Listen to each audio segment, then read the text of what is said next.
Good morning students. इसके पहले के वीडियो में हमने law of motion, force and law of motion chapter discuss कर रहे थे और काफ़ी कुछ हमने डिस्कस कर लिया था। अब हमें आगे के देखना है चैप्टर में कि क्या क्या चीज़ें हैं। Okay, so first of all I like to introduce myself. I am Sakshi Singh. I am your physics teacher of class 9th and I am the teacher of Skyline International School, as you always know that. So in previous video we have discussed all the things, what are the force and what are the effect of the force, what is balanced and unbalanced force, force of friction. We have and law of motion, Newton's law of motion. I have told you there are three law of motion: Newton first, second and third law. First law is an object remains in rest of state of rest or in uniform motion in a straight line unless compiled to change that state by an applied force. कोई भी object तब तक rest में रहेगा या तब तक motion में रहेगा जब तक उस पे से कोई बाहर से फोर्स अप्लाई नहीं किया जा सकता। ठीक है, फर्स्ट लॉ ऑफ मोशन को लॉ ऑफ इनर्शिया भी कहते हैं। ये सारी चीजें मैंने पहले के वीडियो में डिस्कस की हैं, आप एक बार पहले का वीडियो भी देख लीजिएगा। ठीक है, इनर्शिया क्या होता है? इनर्शिया एक टेंडेंसी होती है जिससे कोई भी ऑब्जेक्ट जिस पोजीशन में वो उसी पोजीशन में रहता है। ठीक है, ये एक्सपेरिमेंट भी मैंने बताया था, तो आप एक बार पहले का वीडियो देख लेंगे तो आपको चीजें क्लियर हो जाएंगी। ठीक है, तो हमने यहाँ तक देख लिया था इनर्शिया एंड मास। एक बार मैं इसको फिर से रिकॉल करा देती हूँ आपको। Inertia and mass, a body at rest continue to be at rest and a body in motion continue be in motion. This is the property of कोई भी, that is the property of a body is called its inertia. कोई भी चीज अगर वो rest में है तो वो रेस्ट में ही रहेगी, या मोशन में है तो वो मोशन में ही रहेगी। ये उसकी प्रॉपर्टी होती है जिसी को हम इनर्शिया बोलते हैं। Okay, the inertia of a body is measured by the magnitude of force required to change the state of body.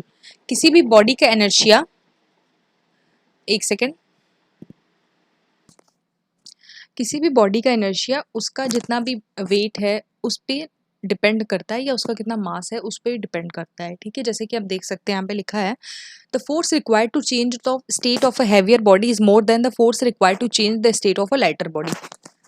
कोई भी ऑब्जेक्ट है अगर उसका वेट कम है तो उसको हम एक जगह से दूसरी जगह उसकी प्लेस चेंज करने में या कुछ भी करने में हमें कम फोर्स की जरूरत पड़ेगी, बट अगर उसका वेट काफी ज्यादा है तो हमें ज्यादा फोर्स की जरूरत पड़ेगी। ठीक है, तो जो भी ऑब्जेक्ट जिसका मास ज्यादा है उस, और अगर उसका मास ज़्यादा है तो उसके लिए हमें ज़्यादा फोर्स के अप्लाई करना पड़ेगा, मास कम है तो कम फोर्स अप्लाई में वो काम हो सकता है। तो ये भी लिखा है the mass of a body is measures of its inertia, वो भी उसके एनर्शिया पे डिपेंड करेगा, सॉरी एनर्शिया डिपेंड करेगा किसी का मास कितना है उस पर। ठीक है, अभी हम यहाँ देखना है movement of a body. The movement of a body is a product of its mass and velocity. कोई भी ऑब्जेक्ट मोमेंटम, कितना उसके मोमेंटम है वो उसके मास और वेलोसिटी का प्रोडक्ट होता है। ये फॉर्मूला आपको याद रखना चाहिए, P is equal to M N V, where P is momentum, M is mass and V is the velocity of the body। अगर आपको एक चीज हमेशा याद रखनी है कि अगर कोई बॉडी रेस्ट में है, ठीक है, तो उसका मोमेंटम जीरो होगा, क्योंकि कोई भी बॉडी अगर रेस्ट में है तो उसकी वेलोसिटी जीरो होगी। सॉरी, तो अगर उसकी वेलोसिटी जीरो है तो अगर आप इस फॉर्मूले में भी वैल्यू रखेंगे, वेलोसिटी को जीरो रखेंगे तो मोमेंटम जीरो आएगा। ठीक है, तो अगर कोई बॉडी रेस्ट में है तो उसकी velocity and momentum both are zero. There is given SI unit of momentum kilogram per metre per second, और you can write like this, जैसे कि यहाँ पे लिखा है kg metre per second. Okay, next हम आगे देखते हैं Newton second law of motion. ठीक है, अभी हमने फर्स्ट लॉ देखा था जो that is law of inertia, and the Newton second law of motion, the rate of change of momentum of an object is proportional to the applied force of the directional. अब आपको समझ में आ गया कि हमने मोमेंटम क्यों पढ़ा था, क्योंकि second law of motion, law of momentum इसको कह सकते हैं, मोमेंटम से रिलेट करता है। जिसमें कहने का क्या मतलब है कि the rate of change of momentum of an object is proportional to the applied force. जितना भी फोर्स अप्लाई हो रहा है वो rate of change of momentum के प्रोपोर्शनल रहता है। ठीक है, जैसे कि यहाँ पे लिखा हुआ है, अगर मैथमेटिकली इसका सॉल्यूशन पूछा गया सेकंड लॉ ऑफ मोशन का तो आप कैसे लिखेंगे। मान लीजिए कोई ऑब्जेक्ट है, एन ऑब्जेक्ट, उसका मास m है, वो स्ट्रेट लाइन में मूव कर रहा है एंड उसकी वेलोसिटी u है। कुछ टाइम के बाद वेलोसिटी उसकी चेंज हुई, एक्सेलरेशन हुआ उसमें, तो उसकी वेलोसिटी v हो गई, एंड फोर्स ऑब्वियस सी बात है f है। ठीक है, तो इनिशियल मोमेंटम क्या होगा, जो इनिशियल वेलोसिटी थी उसकी u, यानी p1 is equal to mu, and final momentum, final velocity उसकी v थी, then p is equal to mv। Okay, mass into velocity अभी हमने देखा था। चेंज इन मोमेंटम, चेंज निकालने तो ऑब्वियस सी बात है हम फाइनल में से फर्स्ट वाले को माइनस कर देंगे, final momentum minus initial momentum, तो that is mv minus mu, आप m को कॉमन ले सकते हैं and with in bracket v minus u कर सकते हैं। Then rate of change of momentum, जब भी रेट आता है तो वहाँ पे t से उसको डिवाइड कर दिया जाएगा, ठीक है। फिर इसी तरह आप देख रहे हैं जैसे भी है वो सारी चीज़ें आगे आगे उसी तरह अभी हमने देखा कि फोर्स उसके प्रोपोर्शनल होता है, तो फोर्स प्रोपोर्शनल टू m, ये जो साइन है ये थोड़ा ऊपर लग गया है, m v minus U by T होगा। ओके, देन प्रोपोर्शनल को चेंज करने के लिए हमें कांस्टेंट लगाना होगा, तो f इज इक्वल टू करके हम चेंज कर सकते हैं, ठीक है। और v is equal to U minus T, sorry v minus U by T को a लिख सकते हैं, ठीक है, आपने पहले पढ़ा होगा, ठीक है।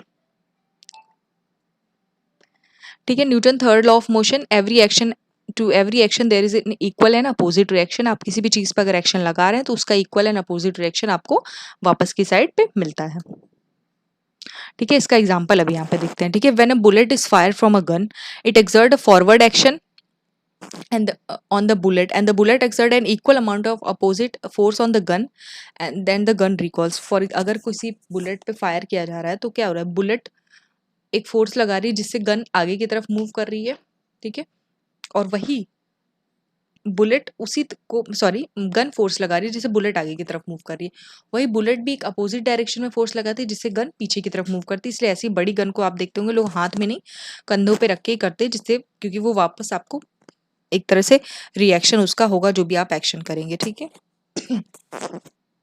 सेकेंड एग्जाम्पल है, when a sailor jumps out of a boat, he exert a backward force on the boat.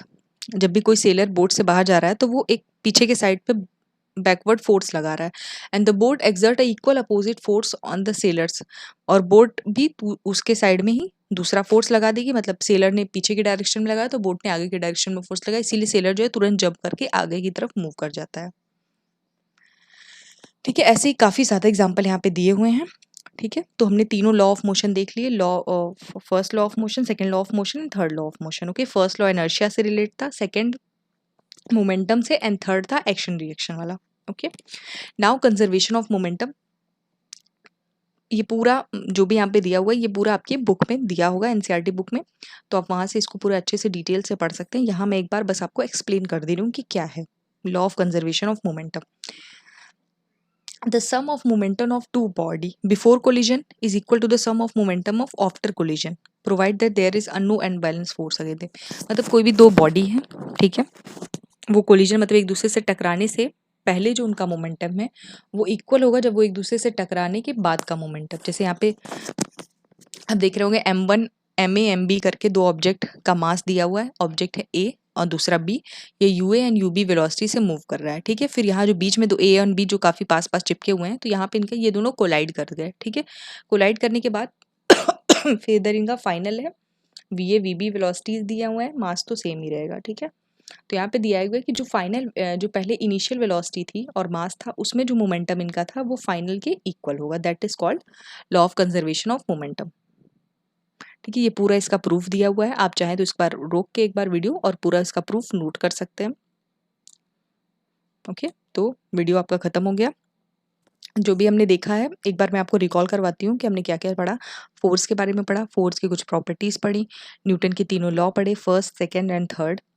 उसके बाद हमने मोमेंटम के बारे में पढ़ा, कंजर्वेशन ऑफ मोमेंटम, इनर्शिया, ये सारी चीज़ें पढ़ी, ठीक है। तो कोई भी डाउट है, कोई भी प्रॉब्लम है तो आप मुझे कमेंट बॉक्स में कमेंट करके पूछ सकते हैं।